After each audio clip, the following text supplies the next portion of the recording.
Olá, nosso grupo decidiu falar sobre conselhos escolares.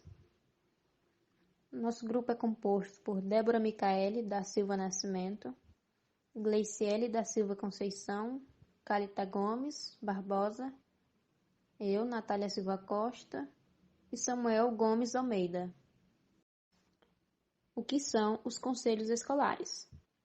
São órgãos criados para a tomada de decisões e debates sobre o ambiente escolar, questões político-pedagógicas, administrativas e financeiras das escolas. São formados por representantes de cada segmento da comunidade escolar, dando valia para a gestão da escola, que está estritamente ligada ao conselho e depende da sua eficiência para ter bons resultados. As principais decisões tomadas na escola são feitas de forma democrática, levando em consideração as ideias e posicionamentos de todos os grupos que compõem a comunidade escolar. Toda escola deve ter conselho escolar? Não existe obrigatoriedade para a criação de um conselho escolar em cada escola. A existência deles, é claro, favorece a gestão democrática. Mas ainda existe um grande receio dos gestores de estimular essa prática, uma vez que os relacionamentos no âmbito escolar ainda marcada de muito autoritarismo e principalmente de perder seu poder diante de uma prática democrática, e por temerem interferências nas tomadas de suas decisões. E por outro lado, quando se tem um conselho escolar, alguns membros não se envolvem efetivamente e vão deixando de lado a importância de debater as questões da escola. Então, dando continuidade ao trabalho, vem a seguinte questão: quem pode participar do conselho escolar? Então, podem participar representantes de pais, alunos, professores, demais funcionários da escola, membros da comunidade local e o próprio diretor da unidade escolar. Aí, dessa forma, o conselho escolar ele acaba sendo composto por diferentes agentes, como já foi citado, os diretores, os representantes de alunos, os familiares, como os pais, mães, até tutores, Então, para garantir a participação democrática, o conselho escolar ele deve ter a seguinte proporção: deve ser 40% de docentes, 5% de especialistas de educação, exceto o diretor da escola, deve ter 5% de funcionários, 25% de pais de alunos e 25% de alunos. E aí, com isso, esses segmentos eles fortalecem a participação dos demais representantes de liderança da comunidade local, da escola, em que atua o conselho. Então, acaba gerando uma participação democrática diante dessa proporção. E logo em seguida, vem outra questão bastante importante que muitas pessoas se fazem, que é como são eleitos os representantes do conselho escolar. Então, cada escola ela deve estabelecer o seu próprio regulamento para a eleição dos integrantes do conselho. E este regulamento ele deve conter regras transparentes e democráticas. E com isso, a convocação para a criação do conselho ele pode surgir por iniciativa do diretor da escola ou de qualquer um dos representantes, como até mesmo os alunos. E, com isso, os conselheiros eles devem ser escolhidos pela sua possibilidade de efetiva participação, disponibilidade e compromisso. Então, é preciso saber também dialogar e respeitar as decisões da maioria, pois o que conta são as decisões da maioria dos representantes. As pessoas que votam na escolha dos conselheiros. Cada escola define seu próprio regulamento, como deve ser feito a eleição dos conselheiros e quem tem direito a voto. Em Londrina, segundo o Ministério da Educação, podem votar todos os servidores em exercício na escola, os pais dos alunos e os alunos matriculados de 16 anos. Estrutura do Conselho. O diretor escolar atua como coordenador na execução das decisões do Conselho e como articulador das ações de todos os segmentos. Ele também deve ser o próprio presidente do conselho escolar, já que isso fica a critério de cada regulamento. Os membros efetivos são representantes de cada segmento. É importante destacar que ninguém tem autoridade especial fora do conselho, só que pode fazer parte dele. A gestão escolar tem função crucial. A gestão escolar tem uma função crucial para a realização das atividades do conselho. Cabe a ela a organização da agenda e do espaço para a realização das reuniões. Além de ser essencial para acomodar o conselho, a ação da gestão escolar é imprescindível para garantir que as reuniões sejam regulares. A melhor forma de se fazer isso é organizando todos os calendários de reuniões do começo do ano, ou no começo do ano ou do semestre, a fim de que os representantes possam se programar para que não haja nenhuma ausência durante os encontros. Assim como é importante definir as datas das reuniões, é fundamental que se estabeleçam os objetivos de cada encontro com antecedência.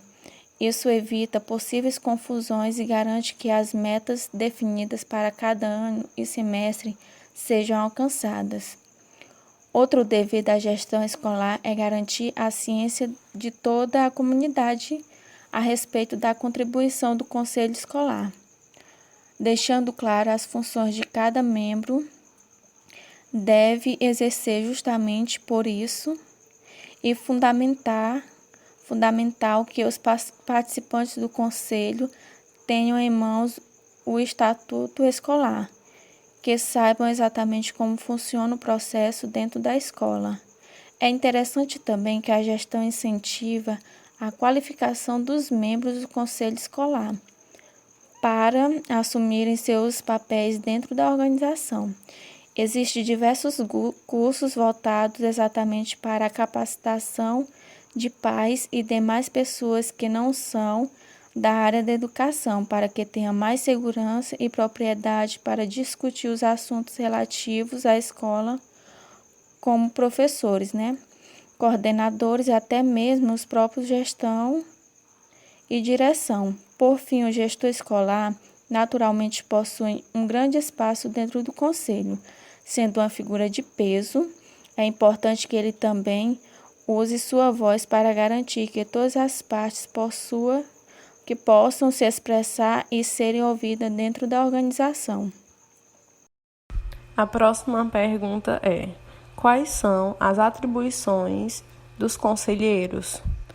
O conselho escolar ele é responsável por zelar pela manutenção e por participar da gestão administrativa, pedagógica e financeira da escola. Ele deve contribuir com as ações dos dirigentes escolares para assegurar a qualidade de ensino e a gestão democrática na escola.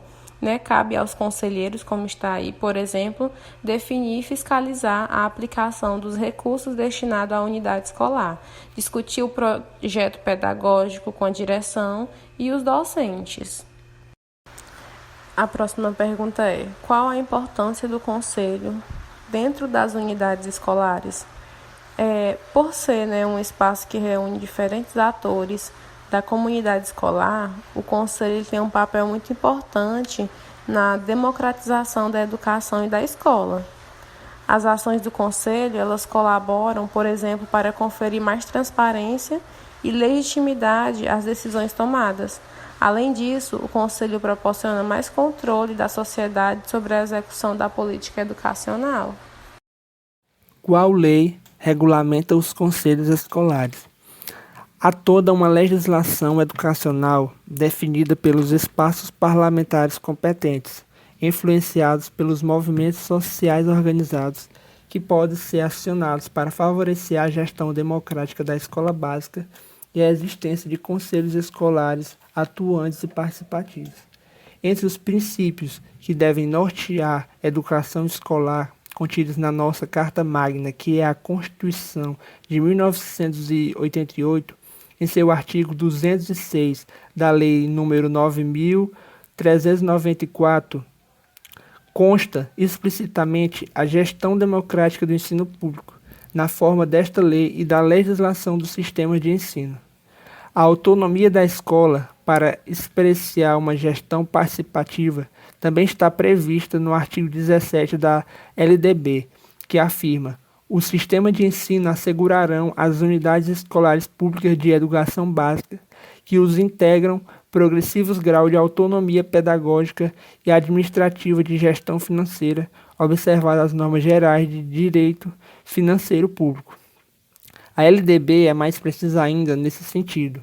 No seu artigo 14, quando afirma que os sistemas de ensino definirão as normas da gestão democrática do ensino público na educação básica de acordo com as suas peculiaridades, conforme os seguintes princípios. Primeiro, a participação dos profissionais da educação na elaboração do projeto pedagógico da escola. Segundo, a participação da comunidade escolar e local em conselhos escolares ou equivalentes.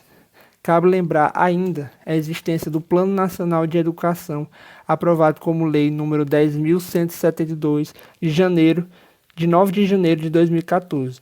Esse plano estabelece objetivos e prioridades que devem orientar as políticas públicas de educação no período de 10 anos. Dentre os seus objetivos, destaca-se a democratização da gestão do ensino público, salientando-se, mais uma vez, a participação dos profissionais de educação na elaboração do projeto pedagógico da escola e a participação das comunidades escolar e local em conselhos escolares ou equivalentes, bem como a descentralização da gestão educacional com fortalecimento da autonomia da escola e garantia de participação na sociedade na gestão da escola e da educação. Existe algum tipo de formação para os conselheiros? Sim, o MEC oferece alguns cursos. E esses encontros, eles têm como principal objetivo contribuir na discussão sobre a gestão democrática e promover a participação de toda a comunidade escolar. Entre as atividades envolvidas nos encontros incluem-se palestras e debates sobre conselhos escolares e a gestão democrática, oficinas de elaboração de projetos de implantação e fortalecimento de conselhos escolares e relato de experiências. Os encontros, eles ocorrem de maneira presencial ou online. Eles são realizados com as secretarias estaduais e municipais de educação. O público-alvo são técnicos das secretarias estaduais e municipais de educação e os conselhos escolares em geral.